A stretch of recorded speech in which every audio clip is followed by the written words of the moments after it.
episode 47 of the Long Haul Podcast. My name is Nine, your usual host, and joined by my good friend and co-host, Kerry. How are you doing, my dude? Hey man, what's up? Doing okay.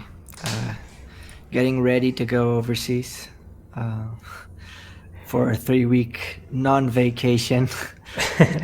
The pre-Christmas vacation. Going to the Middle East and work for some time. How does that feel, man? How is the corona situation in the Middle East even? Is it like, should we be worried or something? I don't know. I mean, we live in Europe, and Europe has been getting bigger and bigger numbers by the day.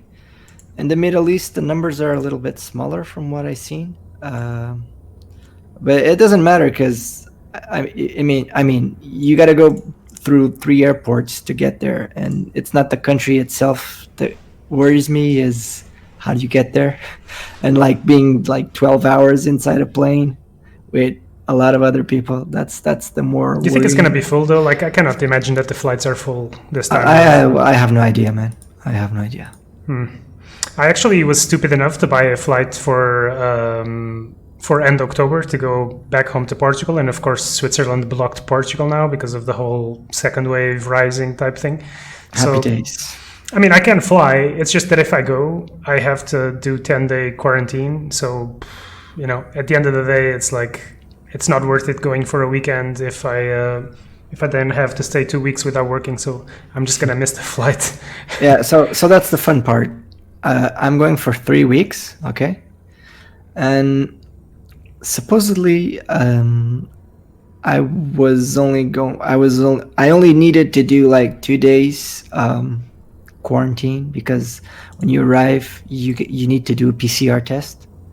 For those of you who do not know what a PCR test is, when they put that giant straw up your nose and scrabble inside and saw it inside. So the thing is, you were only supposed to go in there, do that, and stay 2 days in the hotel waiting for the results, and if it was negative, you were allowed to work. But now, because of the second wave, the rules have changed. And what does now it mean? that means that I still don't know if I have to do 14 days quarantine when I get there. And we're still assessing it to understand if it's worth doing it, because we're trying not to have to do that, and just if the result is negative, even have to do another result 3 days after, and only be like 1 week in quarantine after 2 tests. But we haven't get any feedback on that. It doesn't matter. But this is boring talk. Let's talk about the real good stuff. No, man, it's nice to know how things are going. We haven't podcasted in a month or something like that, so I think about 4 weeks. So it's nice to, you know, touch base, and I mean, it's also nice to talk to you. And I know there's some other stuff going on, but let's not. And do a reality check. Yeah, do a little bit of a reality check. Speaking about the reality check, we haven't done a podcast in a month, but you know, Valve hasn't done a Moondays post in 3 months. Yeah, I missed that, man. I really missed the Mondays post. We miss talking to you, Valve. We miss the feedback, the love. Where is the love? So either the love is spending too much time thinking about American politics, or otherwise, I don't know, man. Maybe they're just like programming like nuts, preparing for that big update that's gonna come at some point in this century, I guess. I mean, yeah. Well, I'm not like an expert on American politics, but in like a friend of mine would used to say, sucks to be you guys. Yeah, man, fuck, what a shit show. Like, I mean, and let's not get into that too much, I guess, but like from across the ocean, just reading and hearing. I mean, I watched the debate, actually. I just Oh God, you made it through? Jesus. I did. I mean, it somehow it felt like a Netflix show or something. I don't even know how to explain. Like, I was actually very curious to see, like, beyond the politics. I mean, there were little politics being discussed, to be completely fair, but I don't know, man. Like, it's like, morbid curiosity. Like when there's an accident and you want to stop in the highway to see what's going on. That's how it felt. Oh my god. It's kind of like, honestly, like I'm just gonna sit here and watch this until the end. Anyway, like I was just writing reports at work and doing shit that I had to do on the computer. So it's like I was just listening to it and thinking, oh my god! So you turned it into a podcast. So that's what you did. It was basically a podcast. I'm gonna listen to this cool new podcast. It's called "Let's Watch It Burn." Fuck me. Okay, no more politics. No more politics. Anyway, all right. So we thought it would be interesting to make an episode again this week. First of all, because it's before Carrie goes off to the Middle East and does Middle East things. It's good to sneak an episode.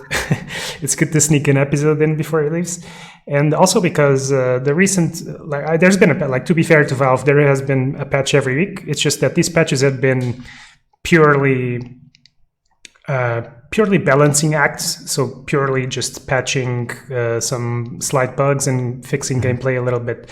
So, let me just say we might have been spoiled a bit because. You know as well as me that Valve has like this bad history on giving feedback about their games to communities. They're not much of a talkative people. And once we started getting like Moon Day posts every Monday and stuff like that, we might have got spoiled, and now we miss it so much. It's like separation anxiety, but I think in a way that's true. I think in a way that's true, but at the same time, it feels like they kind of it feels like you're being kind of cheated on because they communicated so much and they asked us for a lot of information. We did the surveys, we did all the Discord feedback, we did email feedback, we did a ton of, which is great. But then to just be left after all that, Do you feel used? Yeah, man, I feel used. It's fair. Like they took all the info that they needed from us, and they went on to do whatever needs to be done. But at the same point, like to go from so much, I mean, we've discussed this to death. But to go from so much information to like no information feels weird. And the other thing that I've also ranted about already is that they've opened all the invites up, so they got more people in, and it felt like they did that to get more players in and more information. But I mean, you log in right now into the game, we're back to around 70 players online, concurrent players, which means we're pretty much going back to like end of May and June player numbers, which in a way is kind of disappointing. It's like we're back to ground zero. We can put it like that. It feels like that a little bit. On the other hand, I did run a tournament 2 weeks ago and the attendance was higher. So I feel like the people who are still in the game, they are like really into the game. Mm-hmm. But yeah, that's an important thing that we were talking a bit about this before. You organized a tournament and you had like more than 40 players. And it's like you say, you have 70 now, but you have 40 players. I remember that there were like Artifact 1.0, vanilla Artifact, if you want to call it that, that had like 20 players, like 30 tops. And I don't know, maybe what we need is like a little bit more shaking it and get more stuff rolling, because people, if there's 40 people playing and the situation is as it is, maybe if there was more community stuff happening, maybe we'd get more players. But still, 40 players on the beta is pretty good for a tournament. Yeah, I think for the tournament's good. I think these 70 players, if you will. I mean, of course it's more than 70 players, but it is this like stable concurrent 70 players means that there's a group of people who really like the game. So in a way, this is very reminiscent of what happened with Artifact 1, where a lot of people came in, they looked in, they said, yeah, well, it's interesting, etc. Whatever they thought, they moved on, and now this group remains that really likes the game and wants to play it. So every time that there's a tournament, people seem to gather and want to play it. So it's good in that way.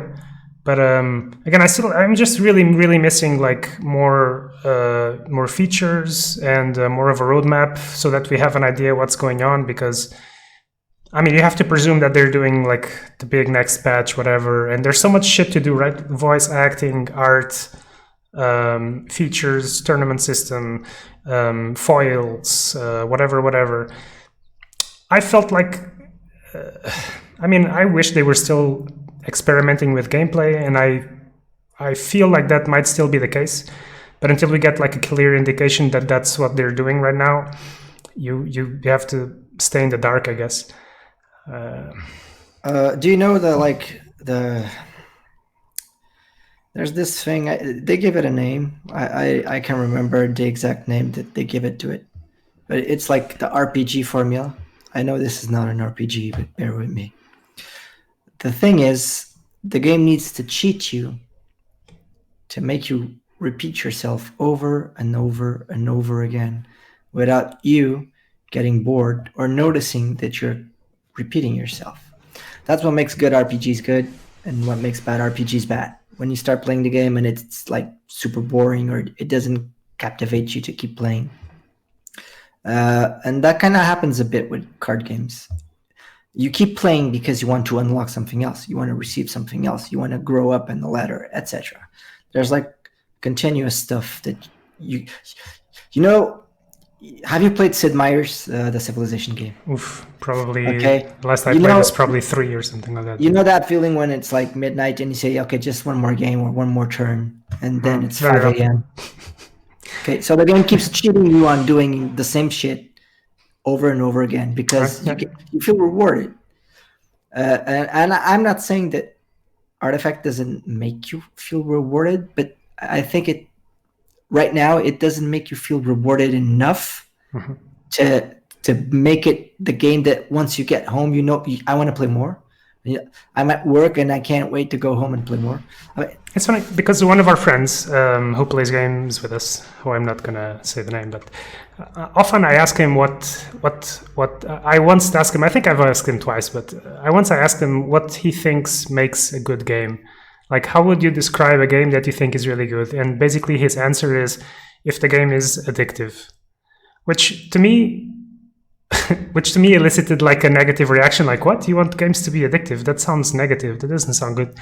But I think he meant it in a good way, like you are describing right now, like a game that really wants to make you play more and more and more and keep playing. When I hear addiction, I feel like it's bad. But I do see what your point is, and it's true that this game is missing that.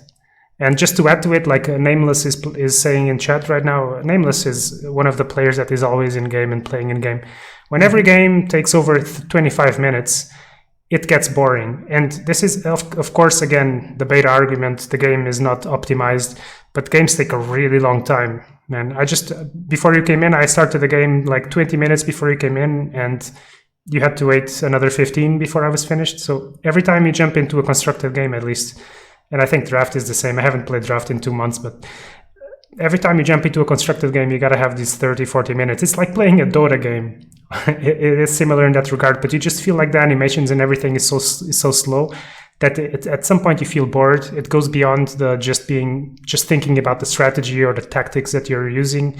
It becomes like really just a grind of I press this card, now I wait for this, and things should be way snappier. And then, I guess you're missing the carrot on the stick, right? Like you're saying. It's like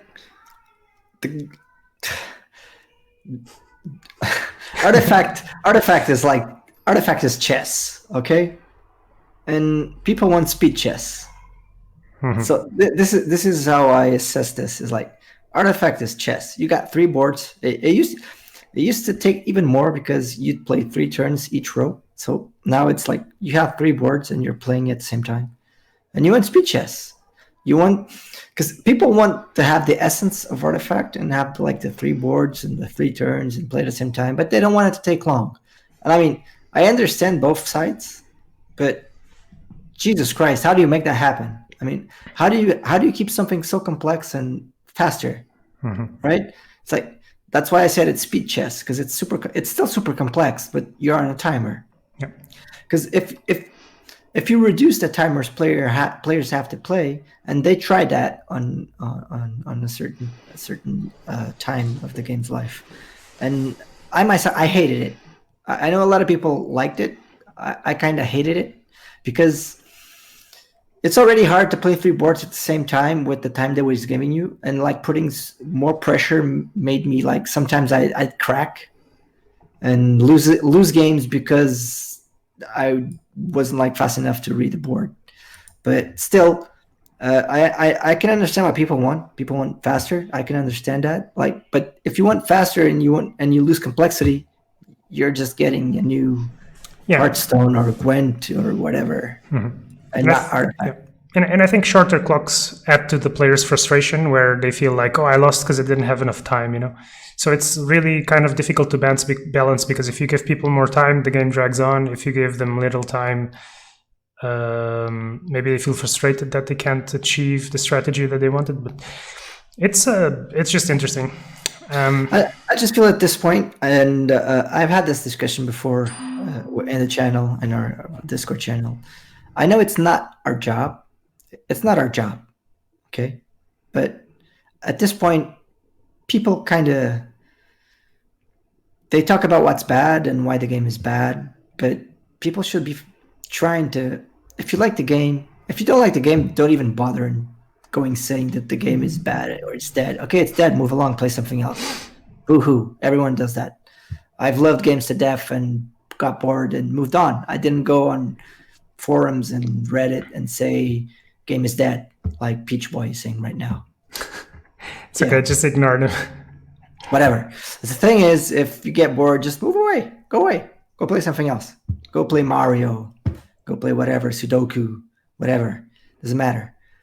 The thing is, if you like the game, we already know the game is in a bad spot, or it could be better, or it's not where you really want it. But I never see people saying the game would be much better if you just do this, this, this, this. And when I say this, it's not people just going on Reddit. Just send an email to the team. They're open to feedback. They've shown more than once that they take feedback and put it into the game. The thing is, all I see is people going doomsday posting and saying the game is dead. The game is boring. The game is slow. But it's interesting, right? Because it's such a difficult puzzle to solve. Like, how do you solve this game? And they've changed the game so much. I personally think about this a lot in my free time, and it's like, I mean, if you had to suggest something or change something, what would you do? Like, I mean, I know what I would do, but I don't know if it's the correct answer. I know what I might like, but then if I would try it, would I like it? And I think a lot of people feel like that too, where they would like to try different versions of the game, but at the same time, I can understand how frustrating and difficult to interpret that would be. Imagine Valve adds like a different game mode to the game with more mana or other features, and then like, unless there's an overwhelmingly positive or overwhelmingly negative reaction to that, like, you don't know how to really interpret that. So it might actually be counterproductive at the end. So yeah, I mean, it's a huge dilemma. This game is in a really like muddy place, I think, right now. And I feel like the fact that they've taken a step back means that they're maybe trying to stay away from all the discussions, because the discussions are not productive anymore. They're just taking the data and see. But from my end, like, sometimes I even think like maybe they just quit this whole thing, because like, I mean, maybe they just shut it down and say, fuck it, it's not worth it. Or maybe they just come back with a huge fucking amazing patch, and who knows, like, it's this strange position to be in, to think that either of those two options is viable. Like, if tomorrow or Friday they release an amazing patch and the game becomes absolutely amazing, I wouldn't be surprised. And if they posted something saying, yeah, we just don't have the human resources and the will to do this, we're shutting it down, I also wouldn't be surprised. You know what I mean? It's absurd. I mean, they have the resources because they're Valve. They can take 2 years making the game. They don't have issues with that because they're Valve. They take their time. They do at their own pace. They have no pressure, no deadlines for launching games, unless internally they decide that they want to do that, because they have no publishers attached that would say that you have to release this on this date. So they can just do whatever they want as long as internally they have that. So the thing is, even if they released like the biggest, best freaking patch ever, which I hope they do.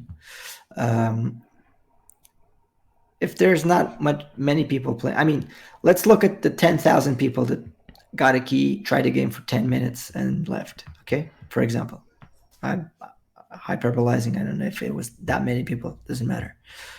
If they launch the best patch ever right now, do you think that 1,000 people of those 10,000 would come back and play?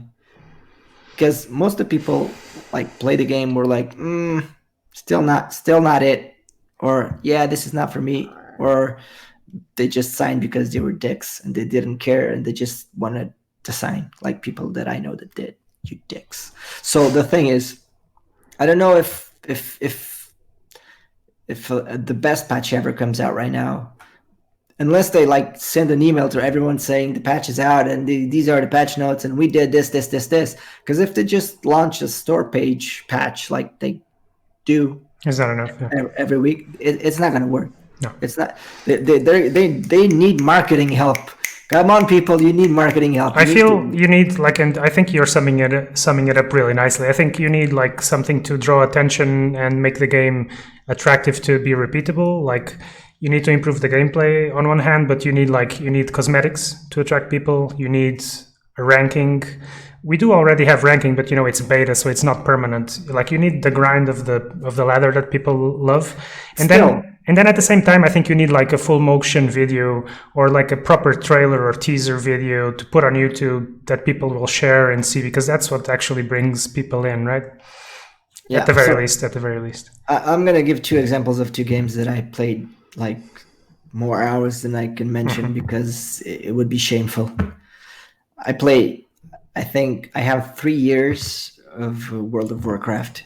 And when I say 3 years, it's not I played for 3 years. No, I have around 3 years of play game time on World of Warcraft. So I remember I'd leave work, go home, and play until like 5, 6 a.m., go to bed, wake up, take my turn on work, and go back, play. And I had like 10 other games to play, but I only played World of Warcraft. And then I got bored, moved on, blah, blah, blah, yada, yada, yada. Then I started playing, for example, Diablo, which I spent more hours than I can remember.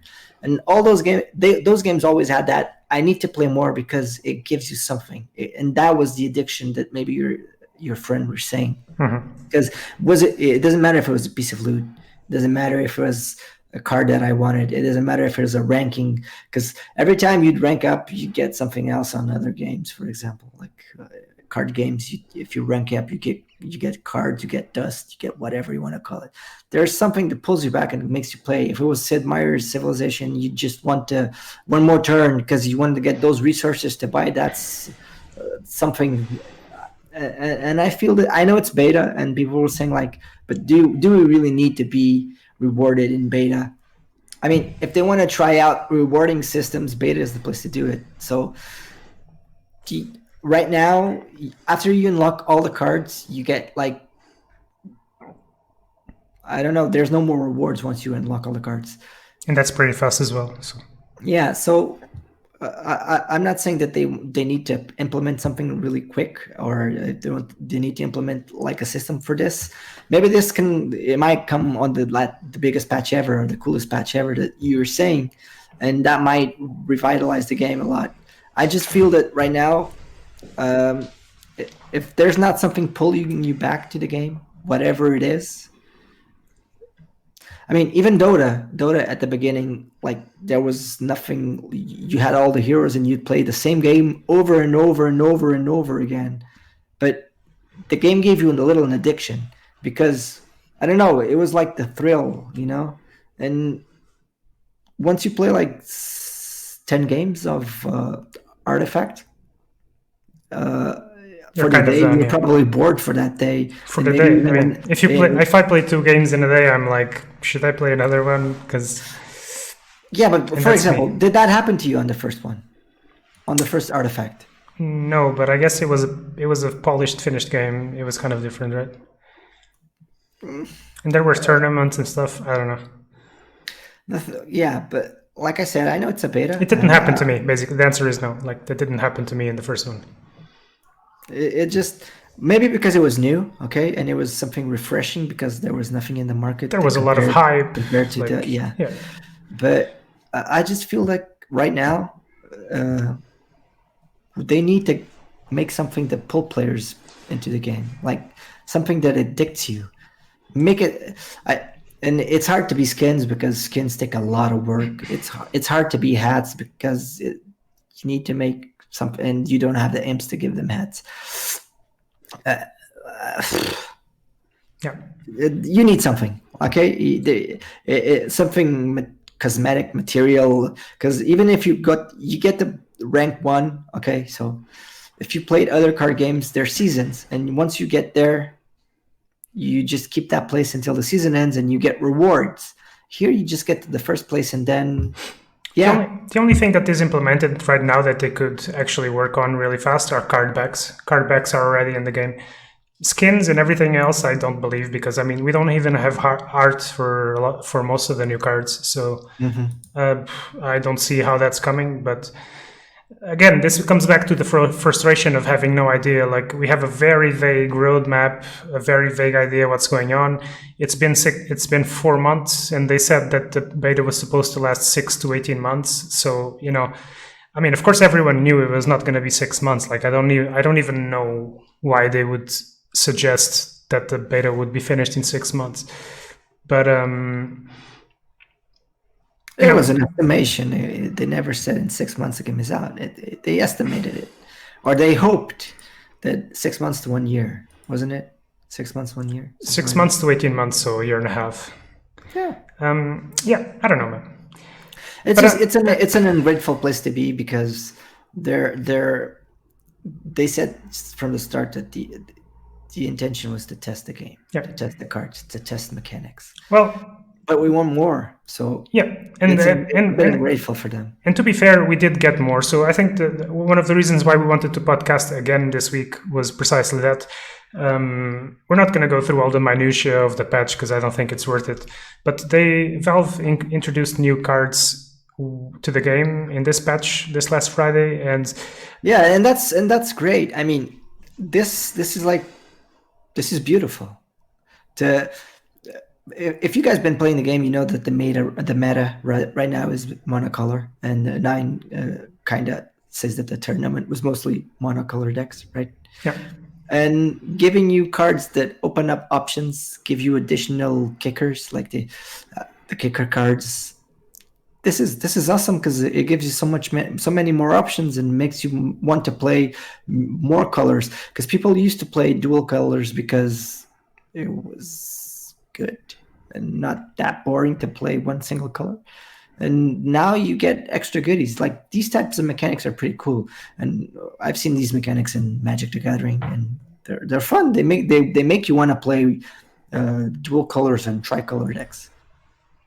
Yeah, so I think it's something to look forward to, and at the same time, it gives you the hope that they are like still working somehow on changing the gameplay and adapting how things work, because. I mean, we just see that as the game sediments and the meta settles, the monocolor decks come up. And in a game with 4 colors, having 4 decks, one of each color dominating is kind of it's not an optimal experience. So they obviously need to make people have incentive to mix and match. So I think from there, actually, before we go into the multicolor kicker cards that they introduced, one thing I think is really worth mentioning is Golden Ticket, because this card's been I don't even know how to explain this. Like, this card went from a meme to a worse meme to a better meme, and then a few weeks ago it stopped being a meme and it became like a meta defining card because they decided to like really buff it. And basically the meta was just golden ticketing, and now basically I think Valve looked at the track record and said they don't know what to do with this card, so they just fucking deleted it, which I think is fine. Like, to be honest, this is not it's a frustrating card to play against. They said from the start that they run to reduce the RNG. Exactly. So I think if you're gonna, I don't have anything personally against the golden ticket, but if you're gonna be if you're gonna make such a clean swipe on getting rid of RNG, I don't know why leave Golden Ticket in, because it's such a frustrating card to play against. And when you play the card, it's mostly a lottery, and then when they try to make it playable, it becomes too strong. So I think getting rid of it is fine. Who knows? Maybe it comes back. But Golden Ticket deleted is pretty straightforward, and I thought that warranted a honorable mention. So I think from there we're gonna try to not extend the episode super long. So man, if you want to choose one of the multicolor kicker cards that you want to pick up on and maybe talk a little bit about, I don't have experience with all of them yet, but if you want to pick one, I'll pick one. I had two in mind. I just want to go and say that Birds of Paradox, Valve. Really? I know what you did last summer. I know what you're doing. Yeah. But yeah, the card's good. I it's a little bit different from the birds that we normally see going around.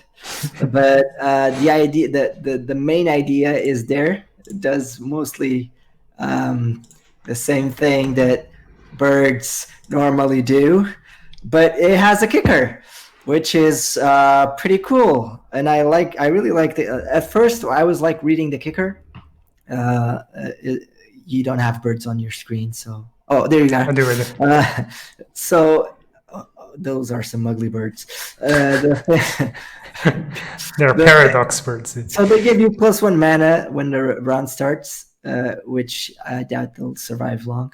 And when you play and you have a blue hero, which means they're going to have some sexy blue-green deck,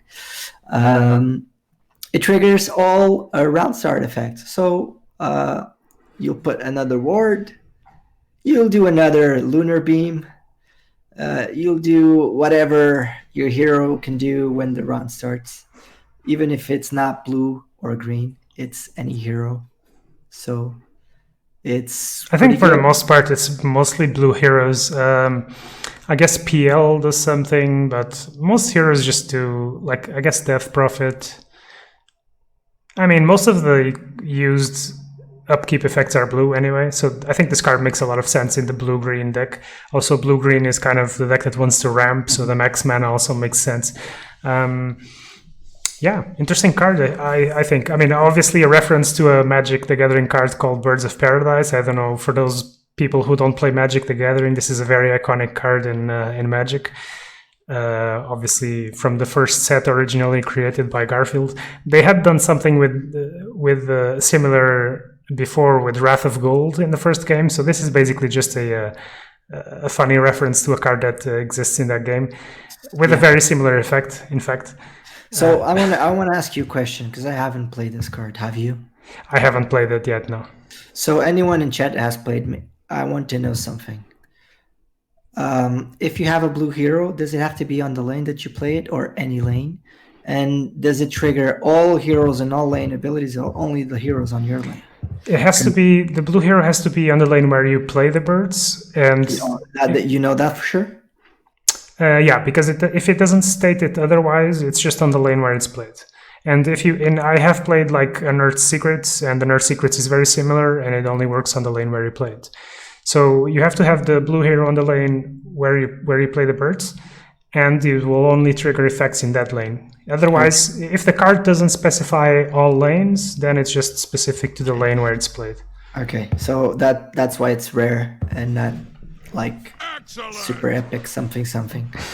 But still, the card's cool, because if you play it on the first round, you'll get mana early game, and late game when you don't need it, it just triggers all your stuff, and it's pretty good. So it's like, it's good at early game, it's good mid game, and it's good late game if your heroes are pretty good when using their like round start effect. You can put more wards and do more damage just before playing an eclipse after, so it's another charge and stuff like that. So I think I like the card.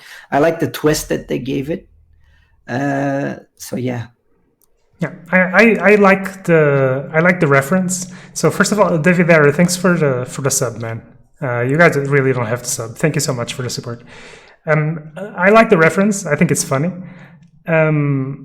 But making it a 0-1 like in Magic, I think feels very underwhelming. If you compare, for example, with Treant Protector's card, the 1-1 that Treant Druid or something like that, I can't remember now. It's a 1-1 that gives mana. So it's a very similar card to this one, and it's a 1-1. And I think for the most part, it feels very underwhelming because it's a 1-1. Now, with 3 at least, you have the +2 armor that will protect it if you play it next to him. But with birds, I feel like this card is so fragile. I kind of would like to... Do you remember how much that card costs? In Bards of Paradise, costed 1 in Magic. No. The tree that you're talking about. In 1.0, you mean? No, right now. It costs 2. It's the same. Yeah. The tree? The 3 and signature card costs 2 mana. Yeah. So if it was a 1-1, it would be okay for you. So they went 0-1 instead of 1-1. I can put it up. I have the game open anyway. Guys, I forgot how it's called. Yeah, Roseleaf Druid, exactly. So the Roseleaf Druid is essentially the same, except it's a 1-1, gives the mana. Now the Druids, of course, has the round start kicker thing, or the play effect kicker thing. But it feels underwhelming to me. If you would get the mana instantaneously when you would drop it, would that be better? I mean, I guess it would effectively cost 1 if you got the mana straight away. Why? I mean, or then just make it cost 1, because if you're going to make a Birds of Paradise reference, yeah, Birds if of it's Paradise 0-1, costs maybe 1. cost 1, but maybe they thought if it only costs 1, I mean, we'd need to... Can you imagine the amount of stuff you can trigger in one lane with it and just cost 1 mana? It could go from bonkers really fast. I I'd guess. have to look at all the cards that have trigger effect, like not trigger, but round start stuff. So maybe there might be crazy decks with it, so they didn't want it to cost 1. You can play it round 1 anyway. So I mean, I don't know. It's kind of I feel it's strange. Like I feel like it needs to be a bit better than the Roseleaf Druid to be good enough for constructed play, but. Maybe it's good enough in draft. I don't know. I think even in draft it looks weak. If it was a 2 mana 1-1 and still have the blue, the play effect, it'd be good. I'm just not sure if it's good enough because it doesn't even trade with a creep. You know what I mean? I don't know. So I like the idea. I like the reference. I feel like it's not good enough, but I haven't played with it, so who knows. I will say only 1 mana in a blue lane. I will say one thing. There is this card called Fractured Timeline that has a similar effect to the birds, which is that it triggers round start and after combat effects. There have been decks focused around this card. Okay, so you get a lot of play round start and after combat effects, and you get the Fractured Timeline down, and then you can control when you trigger them. So I think the one great thing about the Birds of Paradox and a lot of the other cards in the list, in fact, is that they provide a lot of redundancy to deck types that already exist, and they provide consistency to those decks if they choose to go 2 colors. You know, like you could make a mono blue Fractured Timeline deck, but now, since you have the Birds of Paradox, you actually have a great incentive to go the second color and make it a blue-green deck, because you will get 6 cards with this similar effect that you really, really want to see. Yeah. So that I think is the main... So Hex was saying something and I wasn't understanding it, but yeah, what he says makes sense. If you play it on a blue hero lane, it only costs 1. Well, it costs 2, but gives you 1 mana back. So it will only cost 1 and trigger all allied round start effects. True. Well spotted. And it's not only heroes, it's like any creature that has a play effect, so you can do insane shit with it. Yeah, true. Well spotted. I guess, so if you play 2 Birds of Paradox, that means you get a bunch of mana, actually. Okay, so that's really interesting, because that gives a lot of synergy with blue cards that regenerate mana, right? If you have like an Aghanim Sanctum and you drop this, then you get +1 and you refresh mana. So okay, Okay, yeah, that makes a lot of sense actually. So yeah, combo. Cool. Good that we we went deeper on that one, because I would have missed that otherwise. Kudos to Hex. Yeah, kudos to Hex Medusa for spotting that and letting us know. I chose to speak about the green card as well, because I think of all the cards that they've shown, this is the strongest card. I could be biased because I play a lot of Econ, and this is basically the only card I have played with. I've played against a couple of other cards. But Unearthed Secrets, this was a card that I played a lot as soon as I got into the beta, and then the card got taken out of the game for a rework, and now we see it coming back.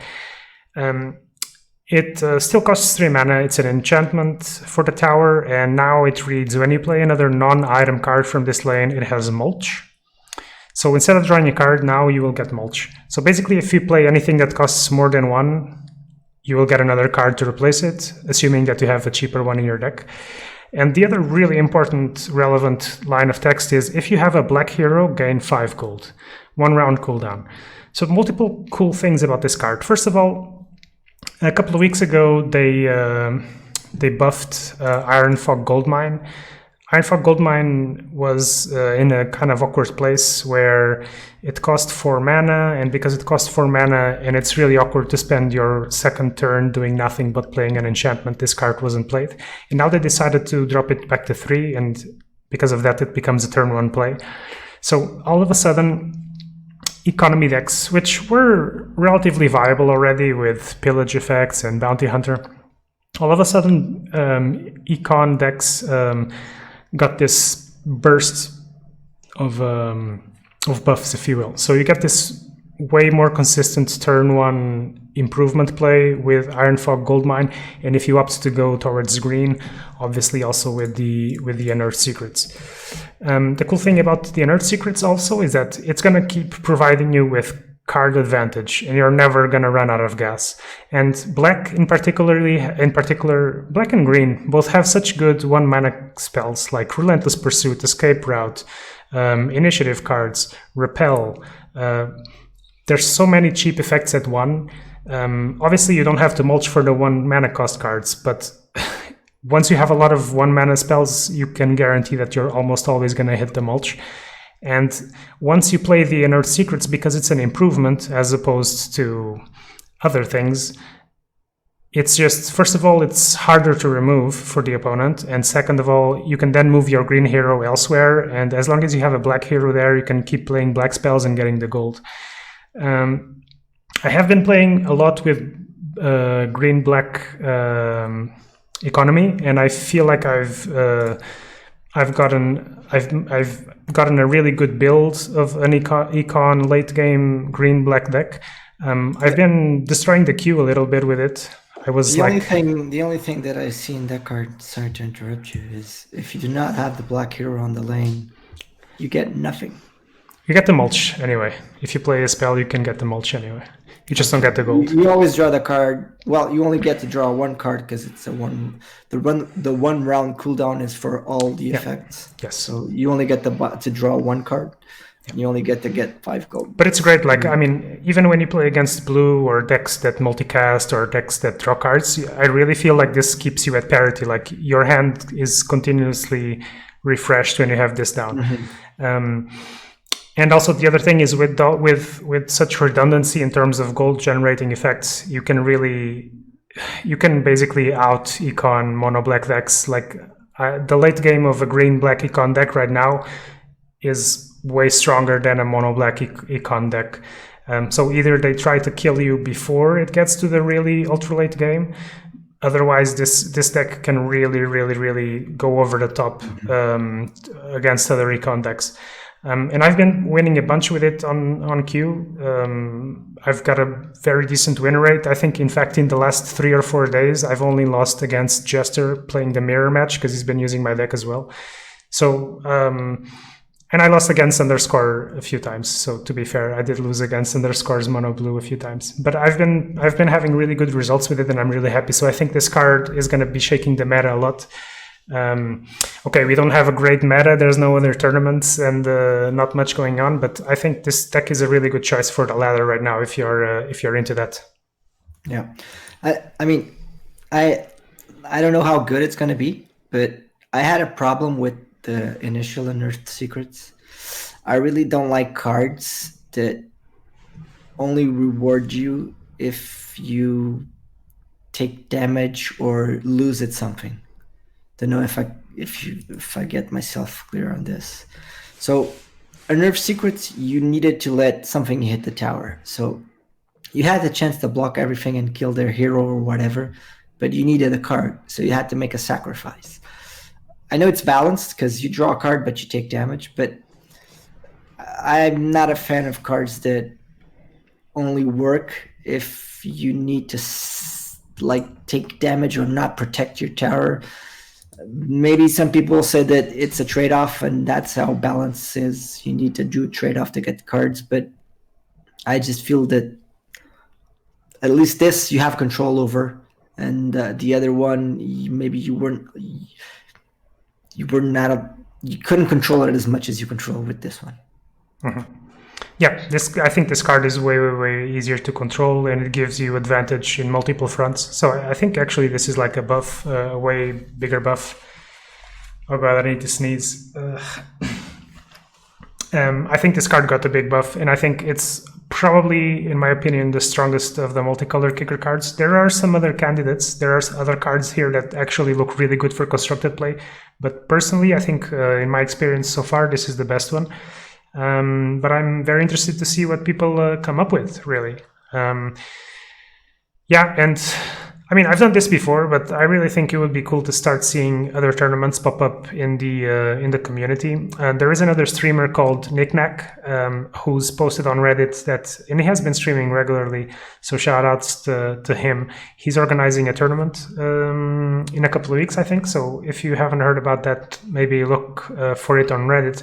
It is kind of a wacky format where there are some construction rules, but I think it would be interesting to see the community put in more efforts to be more regular about making tournaments and stuff. Knick-knack hype. All right, so I think otherwise we're gonna leave it at that. Yeah. It's really windy outside. I'm getting a bit of noise. But I think we'll leave it at that. There's a bunch of other cards. There's not much else going up out in the community. I think the episode's reaching 50 minutes or so. So,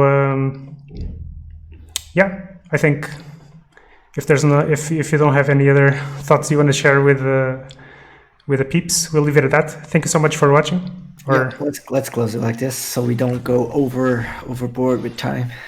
Yeah, so guys, thanks so much for the support, for following, for subscribing, for everything else. Let us know what you think in the comments. Join the Discord and so on. And yeah, thanks so much for long hauling, and peace. Yeah, thank you guys, and see you in, I don't know, 2 months if I survive. Yeah, good trip, man.